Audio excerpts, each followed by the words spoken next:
Hello guys. Today we will discuss about the birth control methods.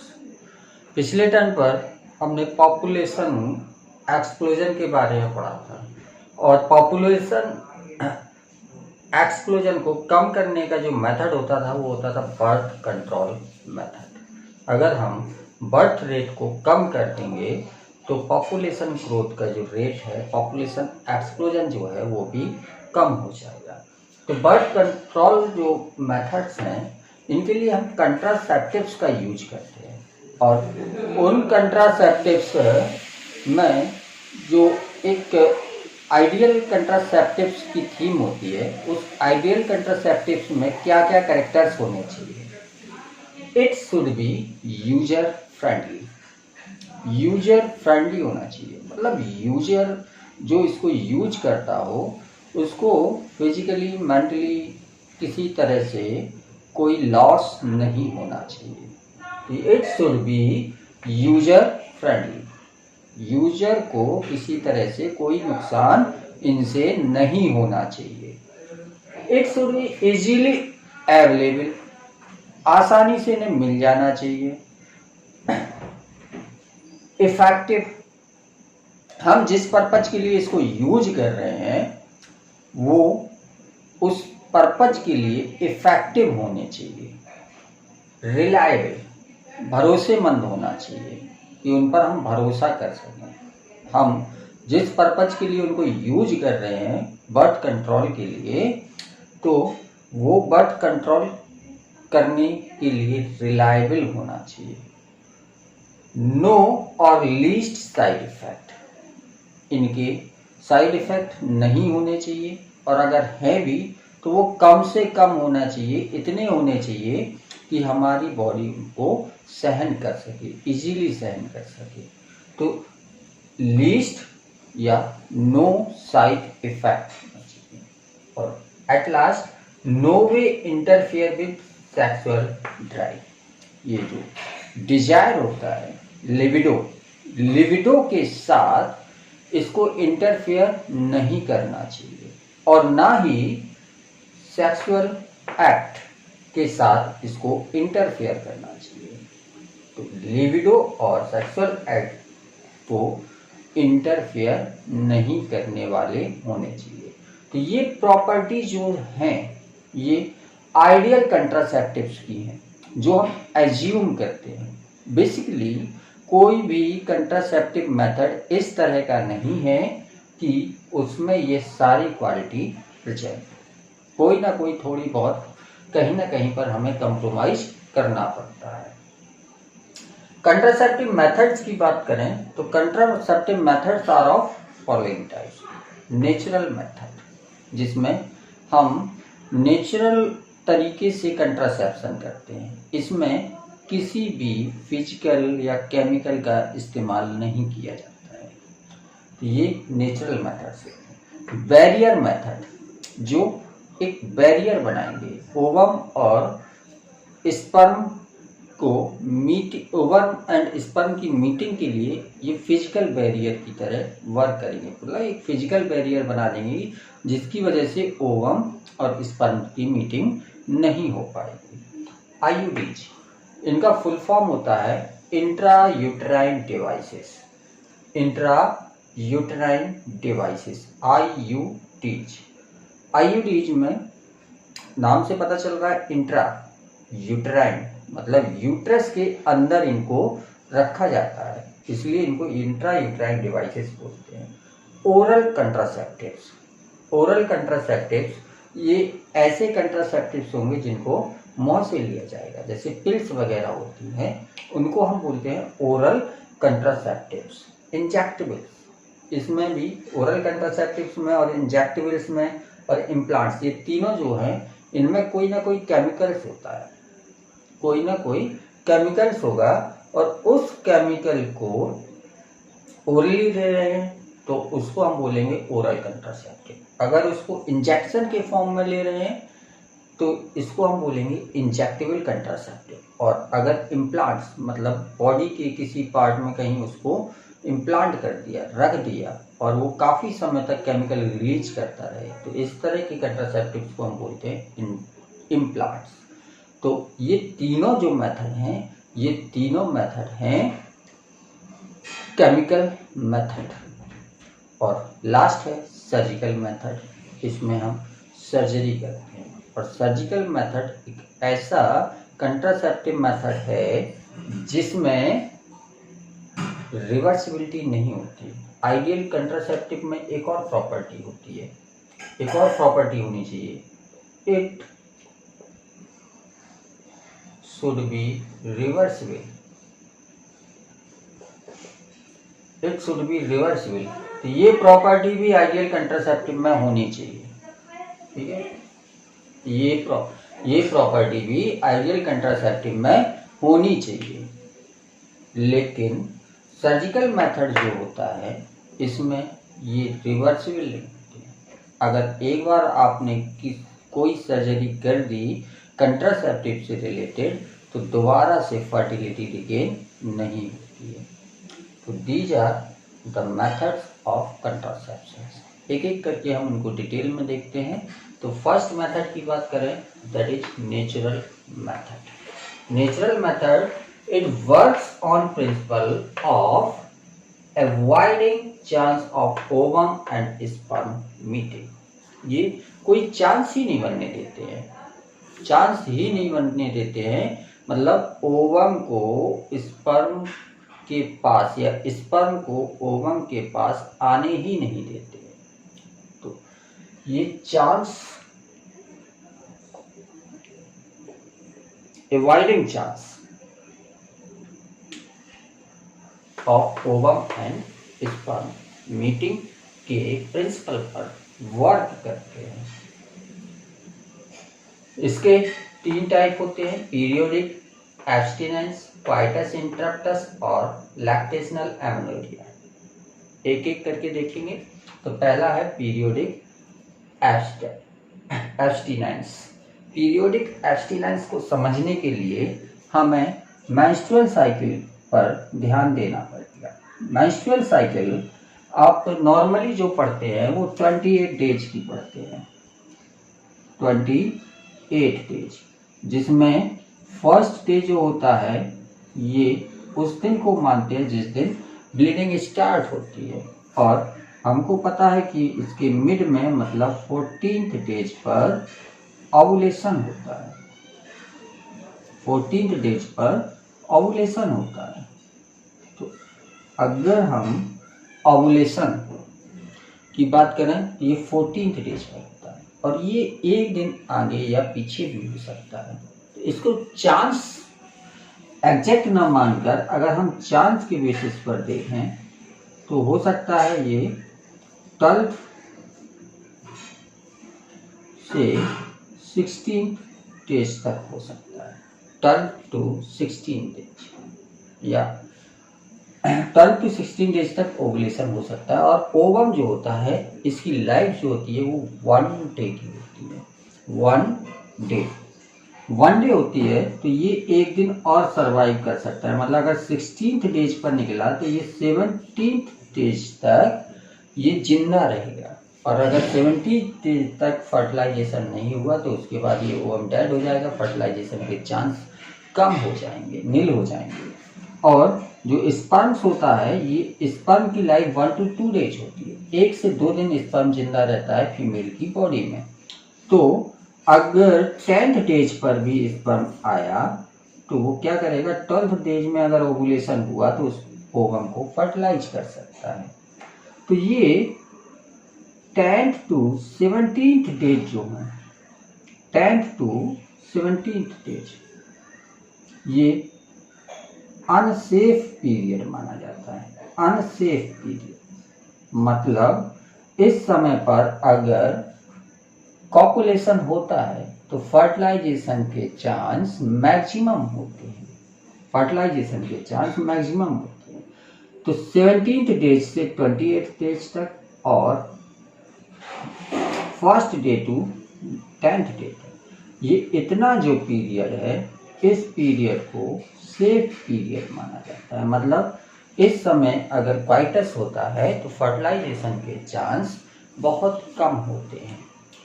तो safe और unsafe period, तो ये कहलाता है पीरियोडिक एब्स्टिनेंस। मतलब अगर 10th डे से 17th डे तक हम क्वाइटस ना करें तो फर्टिलाइजेशन के चांस ना के बराबर हो जाते हैं। और इस मेथड को हम कैलेंडर मेथड भी बोलते हैं।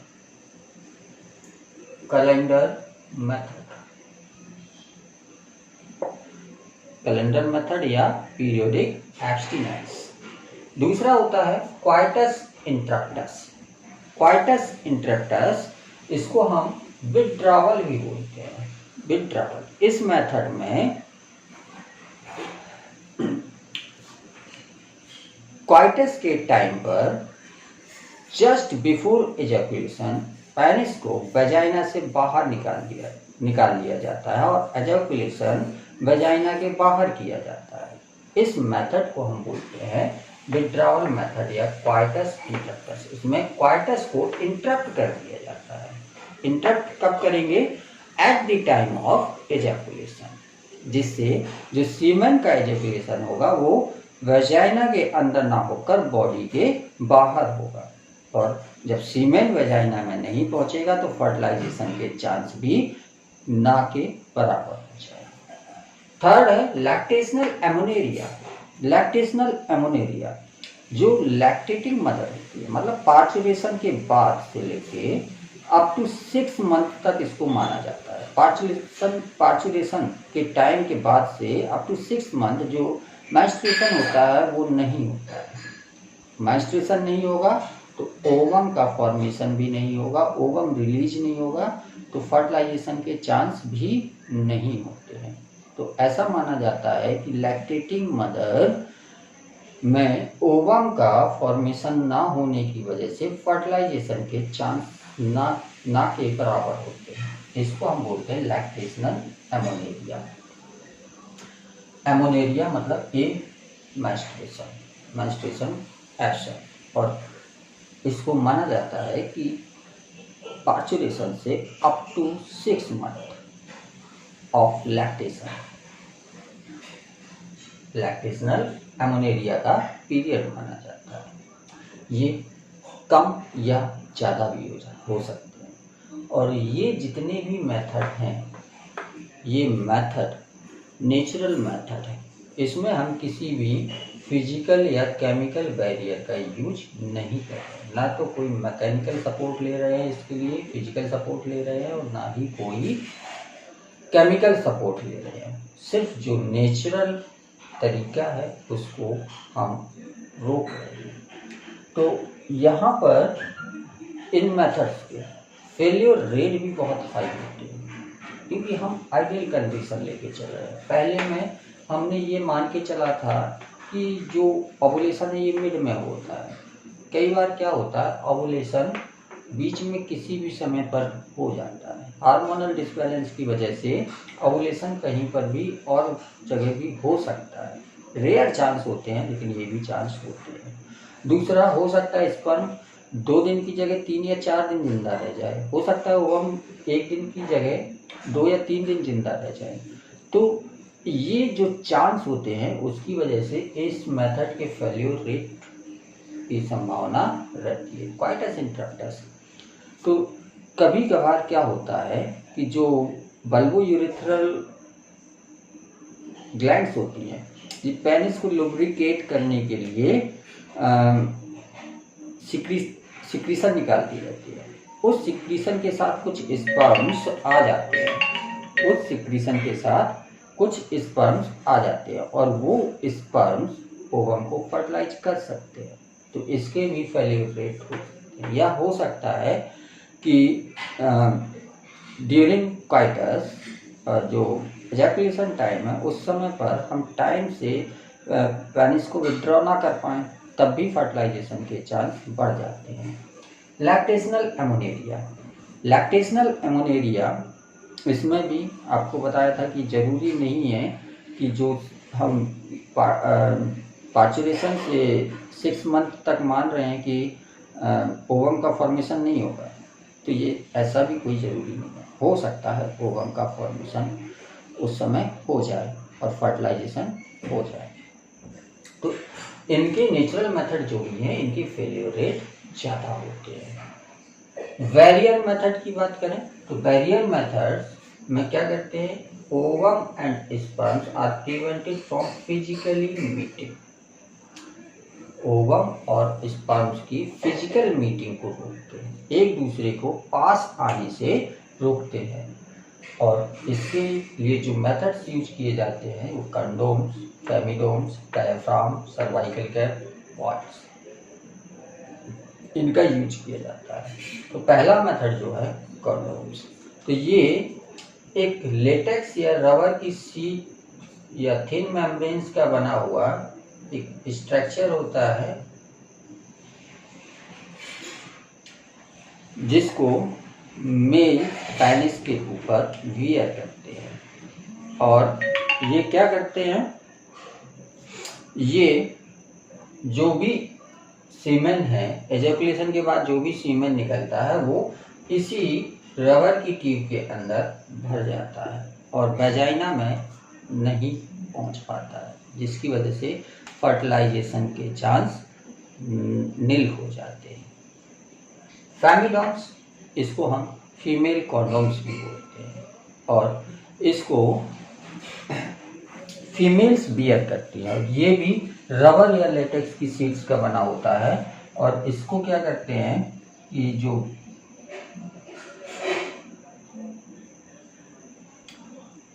ये वेजाइनल पोर्शन है, ये सर्विक्स है, वेजाइनल पोर्शन और सर्विक्स के बीच में इसको लगा दिया जाता है, मतलब फीमेल बियर कर लेती है, जिसकी वजह से जो भी सीमेन रिलीज होगा वो सर्विक्स के अंदर नहीं जा पाएगा।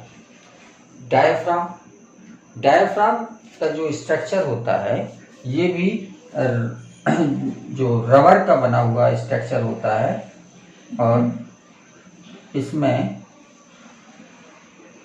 इस तरह का ये स्ट्रक्चर होता है, रबर का बना हुआ, ये थिन फ्लेक्सिबल सीट होती है ऐसे। और ये जो है ये फिट किया जाता है इन दी सर्वाइकल रीजन पर, यहाँ पर इसको इस तरह से फिट कर दिया जाता है, सर्वाइकल रीजन पर इसको फिट कर दिया जाता है। और ये जो इसकी फिटिंग होती है, ये फिटिंग कोई हेल्थ केयर जो प्रोवाइडर होते हैं उन हेल्थ केयर प्रोवाइडर के द्वारा इसको फिट कर दिया जाता है। इसको क्वाइटस के कई घंटों पहले फिट किया जाता है और इसमें हम स्पर्मिसाइड्स को भी यूज कर सकते हैं एक्स्ट्रा प्रोटेक्शन के लिए। कोई स्पर्मिसाइड क्रीम, जेली वगैरह इसमें लगा सकते हैं, जिसकी वजह से जो स्पर्म्स यहाँ तक आएंगे वो किल हो जाएंगे, ताकि बाई चांस अगर कोई लीकेज होता है तो वो स्पर्म्स जो अंदर जा रहे हैं वो किल हो जाए। और इसको जो निकालने का समय होता है ये 6 आवर आफ्टर द क्वाइटस होता है, मतलब क्वाइटस के 6 आवर बाद हम इसको निकाल सकते हैं। और ये रीयूजेबल होते हैं, इनको कई बार यूज किया जा सकता है। और जो नेक्स्ट है सर्वाइकल कैप्स, ये भी बिल्कुल इसी की तरह स्ट्रक्चर होती हैं, बस शेप में इसका डिफरेंस होता है। ये कैप की तरह होते हैं और इनमें भी हम स्पर्मिसाइड्स क्रीम या जेली का यूज कर सकते हैं, स्पर्मिसाइड क्रीम या जेली का यूज कर सकते हैं। और इसको फिट करने के लिए भी हेल्थ केयर प्रोवाइडर की ज़रूरत होती है और इसको भी 6 घंटे, क्वाइटस के 6 घंटे बाद रिमूव करते हैं। और ये रबर के नहीं होते, ये सिलिकॉन के बने हुए होते हैं, सिलिकॉन के बने हुए स्ट्रक्चर होते हैं, बिल्कुल कप की तरह होते हैं। और इनमें जो कप जैसा स्ट्रक्चर होता है, इस कप के अंदर हम स्पर्मिसाइड जेली भी भर सकते हैं।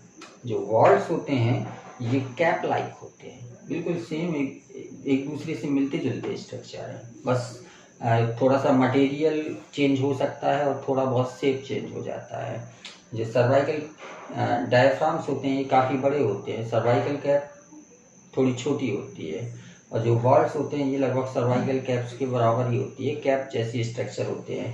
तो इसमें फिटिंग काफ़ी अच्छी आ जाती है। इस तरह से जो ओवर एक्सटेंडेड पार्ट होता है वो काफ़ी अच्छी तरह से इसको फिट कर सकते हैं। लेकिन इन तीनों में एक ही कमी है, इनको खुद यूज नहीं किया जा सकता, जबकि ये कंडोम्स जो होते हैं इनको खुद यूज किया जा सकता है। इनको खुद यूज नहीं किया जा सकता है, इनको कोई हेल्थ केयर प्रोवाइडर जो होते हैं उनकी मदद से इनको फिट किया जाता है, और इस वजह से इनमें प्राइवेसी नहीं रहती है, जबकि इन दोनों में प्राइवेसी रहती है। तो जो बैरियर मेथड्स हैं इनमें सबसे ज़्यादा एक्सेप्टेबल जो मेथड होता है वो मेल कंडोम्स का होता है। मेल कंडोम्स का ये सबसे ज़्यादा एक्सेप्टेबल मेथड होता है। इसके बाद के जो मेथड हैं IUDs, oral contraceptive, injectables, implants और सर्जिकल मेथड, इनकी डिटेल हम पढ़ेंगे नेक्स्ट टाइम पर।